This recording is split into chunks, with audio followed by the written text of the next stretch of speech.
दोस्तों, आप सभी को स्कैरी पंपकिन की ओर से दीपावली की हार्दिक शुभकामनाएं।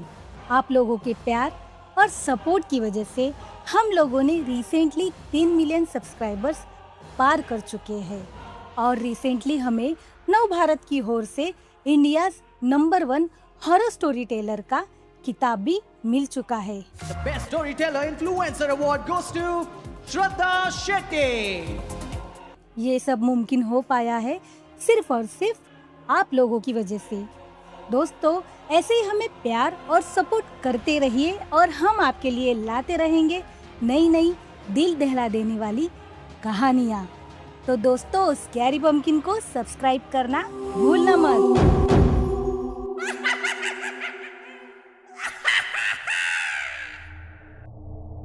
आपने कभी नहीं सोचा होगा कि एक आईटी बिल्डिंग जैसी जगह जहां हर कोना कैमरों से भरा होता है, वहां भी कोई ऐसा कोना हो सकता है जहां कुछ छुपकर आपको देख रहा हो। यह कहानी है विवेक झा की, जिसने मुंबई के वर्धान टेक पार्क की बहुमंजिला बिल्डिंग की 13वीं फ्लोर पर नाइट शिफ्ट में बैकएंड डेटा एग्जीक्यूटिव करीब 5 साल काम किया।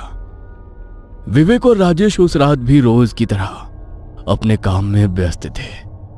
कंप्यूटर स्क्रीन पर डेटा एंट्री करते करते विवेक को नींद आ रही थी, लेकिन शिफ्ट के नियम सख्त थे। ब्रेक का समय तय था। अचानक उसे लगा जैसे कोई उसके पीछे से गुजर गया हो। उसने फौरन पीछे मुड़कर देखा, लेकिन वहां कोई नहीं था। वो फिर से काम में लग गया, पर तभी प्रिंटर अपने आप चलने लगा। रात के 2:15 पर जब पूरे फ्लोर पर सिर्फ 2 लोग थे, विवेक और उसका कलीग राजेश, तभी प्रिंटर में से एक प्रिंट निकली। उसने सोचा शायद कोई सिस्टम से कनेक्ट है और किसी ने गलती से फाइल भेजी होगी, लेकिन जब उसने प्रिंटर पेपर निकाला तो वो खाली थी। उसके रोंगटे खड़े हो गए। विवेक झा बिहार के भागलपुर का रहने वाला था, एक मध्यम वर्गीय परिवार से, जहां उसके पिता रिटायर्ड स्कूल शिक्षक थे और मां पूजा पाठ में विश्वास रखने वाली सीधी सादी गृहिणी। 2 बहनों की शादी हो चुकी थी और घर की जिम्मेदारी अब उसी पर थी।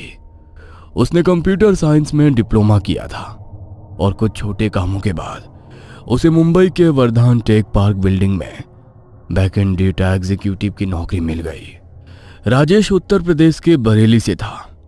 वो विवेक से 2 साल सीनियर था और पिछले 1 साल से उसी कंपनी में काम कर रहा था। राजेश तेज और स्मार्ट था, लेकिन व्यवहार में शांत था और नाइट शिफ्ट को लेकर उसका नजरिया था कि काम में शांति मिलेगी।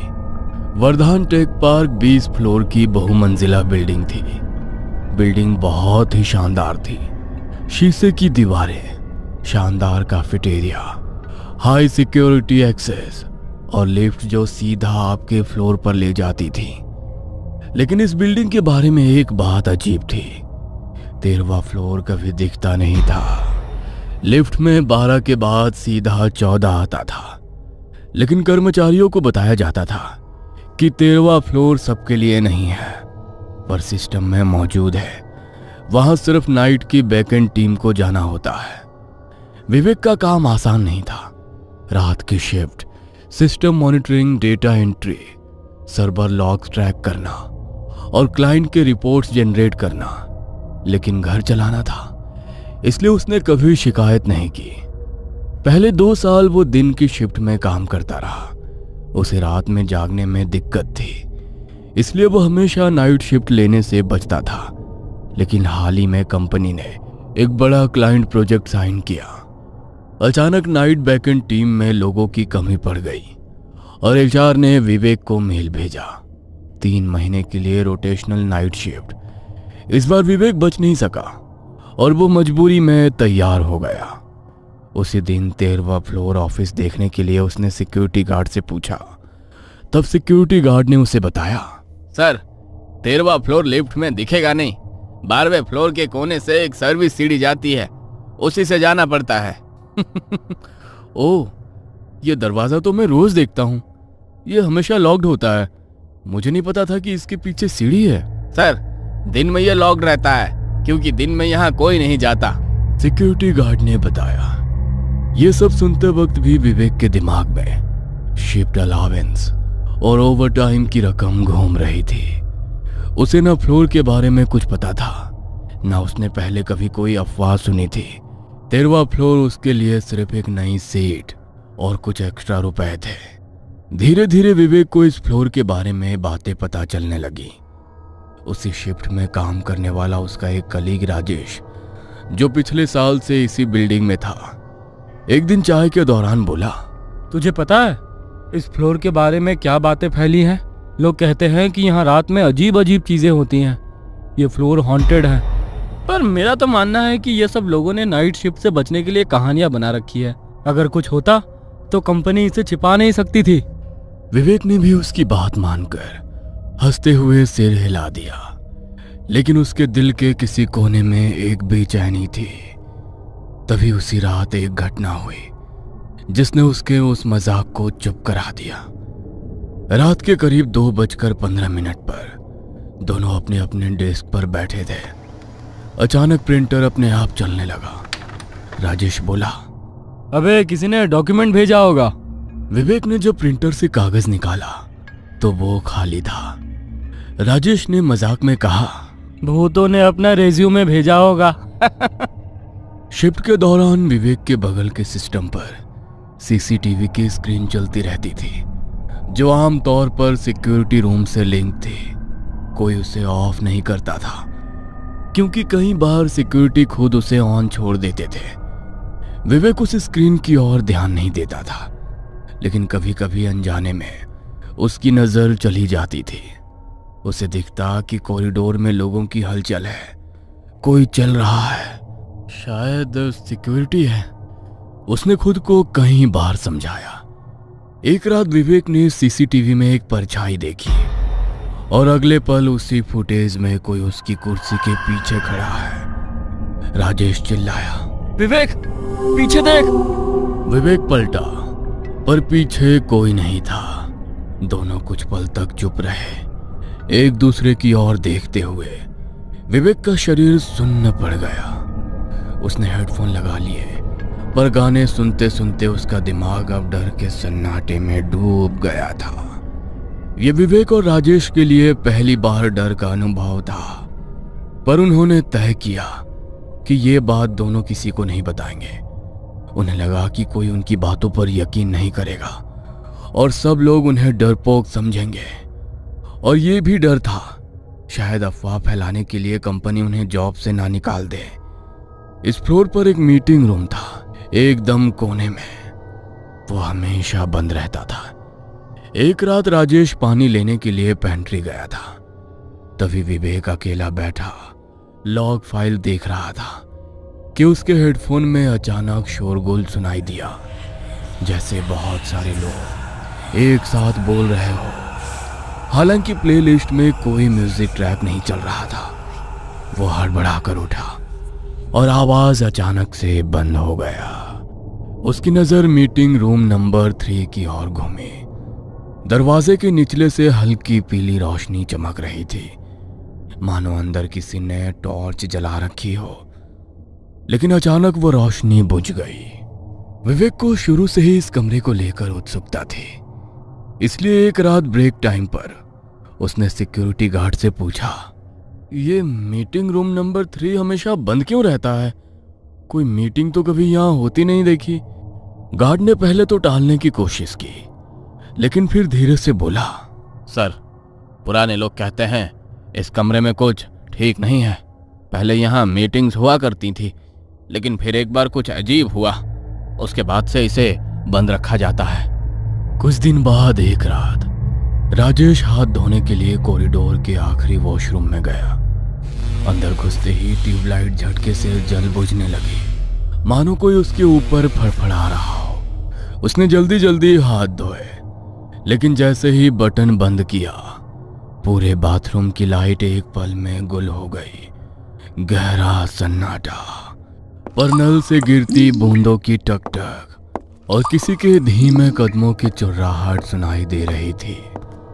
राजेश मोबाइल की फ्लैशलाइट जलाकर बाहर की ओर भागा। दरवाजा खोलते ही कॉरिडोर की लाइट से एक झटके में वापस जल गई, लेकिन अंदर अब भी घोप अंधेरा था।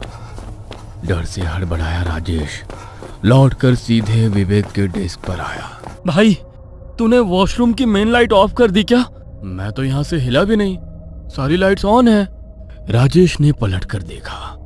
वाकई बाहर से वॉशरूम की लाइटें ऑन थीं और अंदर ट्यूबलाइट्स फिर से जल रही थी। दोनों एक दूसरे से बातें करने लगे।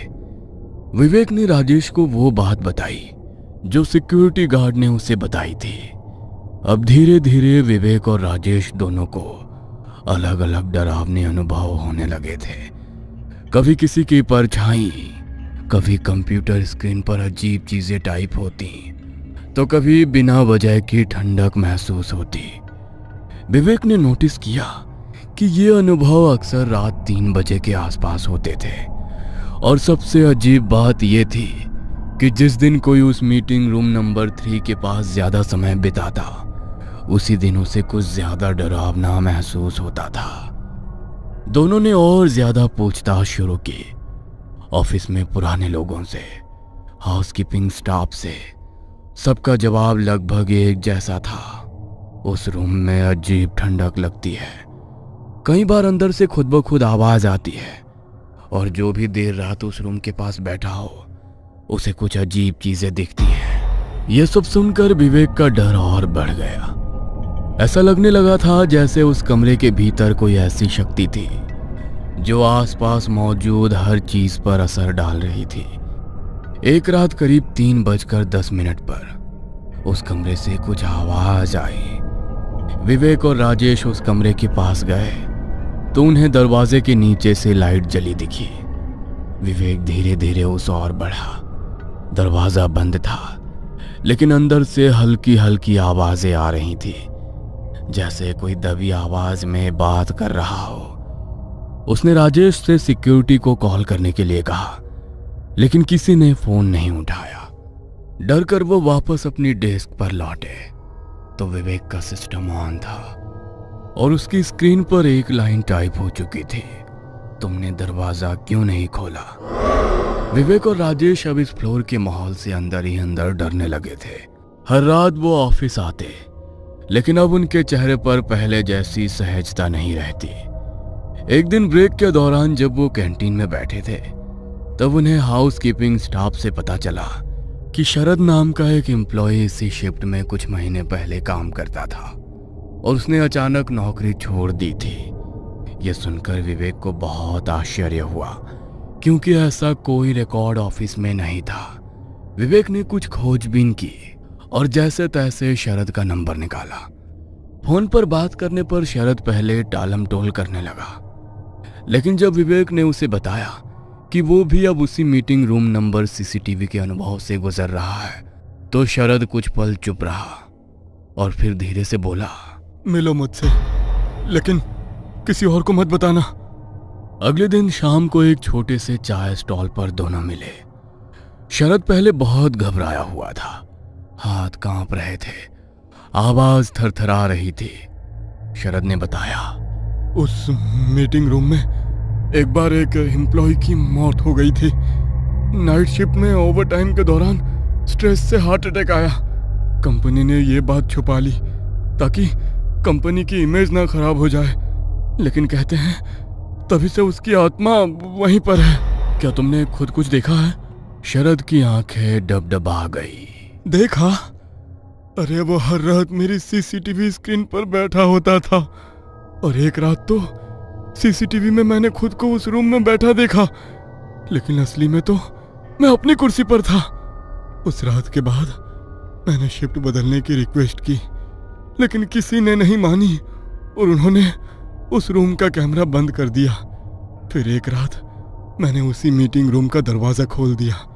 मैं आज तक नहीं बता सकता कि उस कमरे में क्या था। बस इतना जान लो, वहां कुछ है जो किसी को भी अपने जैसा बना सकता है। इतना बताकर शरद वहां से चला गया। उस रात विवेक ने शरद की सारी कहानी राजेश को बताई। दोनों ने तय किया कि वो सीसीटीवी कैमरे ऑन करके उसकी रिकॉर्डिंग सेव करेंगे। उन्होंने पिछली 3 रातों की फुटेज सेव कर ली और पेन ड्राइव में डाल दी।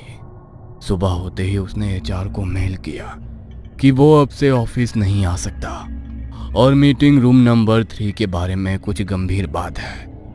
लेकिन कुछ ही देर में उसके सिस्टम की स्क्रीन काली हो गई और एक अजीब फॉन्ट में लिखा था, तुमने जो देखा जो किसी को नहीं देखना चाहिए था। वो घर गया और सोने की कोशिश की। जब वो सोकर उठा और देखा तो पेन ड्राइव गायब थी। उसका लैपटॉप ऑन था और स्क्रीन पर फिर वही लाइन, शिप 13 छोड़ नहीं सकते। उसी रात राजेश का फोन आया। उसकी भी स्क्रीन पर वही लाइन आ चुकी थी और मीटिंग रूम का दरवाजा अपने आप खुला हुआ था। अगली सुबह एचआर ने ऑफिस पहुंचते ही पाया कि मीटिंग रूम नंबर 3 का सीसीटीवी फुटेज अपने आप डिलीट हो चुका है। कोई बैकअप नहीं बचा था और वो फर्श जहां मिहिर की मौत हुई थी वहां अब सीलन और दरारें थीं, जैसे जमीन खुद कुछ छुपा रही हो। अगले हफ्ते दोनों ने रेजिग्नेशन दिया। विवेक ने नौकरी छोड़ दी, शहर छोड़ दिया, लेकिन आज भी उसे रात के करीब 3:10 पर नींद में झटका लगता है। ये कहानी आपको अच्छी लगी हो तो हमें सब्सक्राइब करें, हमारा इंस्टाग्राम और फेसबुक पेज जरूर फॉलो करें। अगर आपके पास ऐसी ही कोई कहानी हो तो हमें कमेंट बॉक्स में भेजें। हम कोशिश करेंगे कि अगली एनिमेटेड स्टोरी आपकी होगी।